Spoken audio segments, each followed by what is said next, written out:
ఏంటంటే మాకు ఉపాధి కల్పించండి. మేము ఎలా బ్రతకాలి? మేము చదువుకున్న డిగ్రీలు చదివిన వాళ్ళు ఉన్నారు, పీజీలు చదివిన వాళ్ళు ఉన్నారు, ఇంటర్మీడియట్ డిగ్రీలు అన్ని చదివిన వాళ్ళు ఉన్నారు. చదువుకుని ఉద్యోగాలు లేక ఈ ఆటో వృత్తిలోకి వచ్చాం. ఈరోజు మాకు ఉద్యోగాలు ఇస్తారా అంటే మా సంవత్సరాలు 50 నిండిపోయి 30 నిండిపోయి ఉద్యోగాలు ఇస్తాక లేదు. నిరుద్యోగ సమస్య ఉంది. అయితే మేము ఎలా బ్రతకాలి? మాకు ఉపాధి కల్పించండి, న్యాయంగా చేయండి. మీరు మేనిఫెస్టోలో పెట్టినప్పుడు ఆనాడు జగన్ గవర్నమెంట్లో కూడా కొంతమంది అడిగారు ఫ్రీ బస్ అని. జగన్మోహన్ రెడ్డి గారు పెట్టలేదు, కానీ సంవత్సరానికి 10,000 ఇచ్చారు. ఉచిత బస్సు పెట్టకుండా 10,000 ఇచ్చారు ఆయన. ఇది ఉచిత బస్సు పెట్టి కూడా మమ్మల్ని పట్టించుకోవడం లేదు.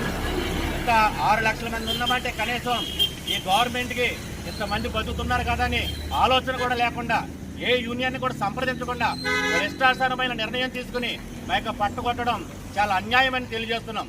దయచేసి ప్రభుత్వం వారు స్పందించి మా యొక్క బాధల్ని విని మాకు ఉపాధి కల్పించాలని.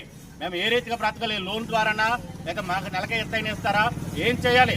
ఒకసారి అందరూ కూడా గమనించి గవర్నమెంట్ పెద్దలు, కూటమి పెద్దలు గమనించి మమ్మల్ని కరుణించి మా మీద దయ చూపి జాలి చూపమని సవినీయంగా నమస్కారం చేస్తూ మీకు దండం పెడుతూ మమ్మల్ని ఆదుకోమని తెలియజేస్తూ, ఈ ఫ్రీ బస్ వల్ల మాకు ఎంతో నష్టమని, చాలా చాలా ఇబ్బందులు ఎదురవుతాయని.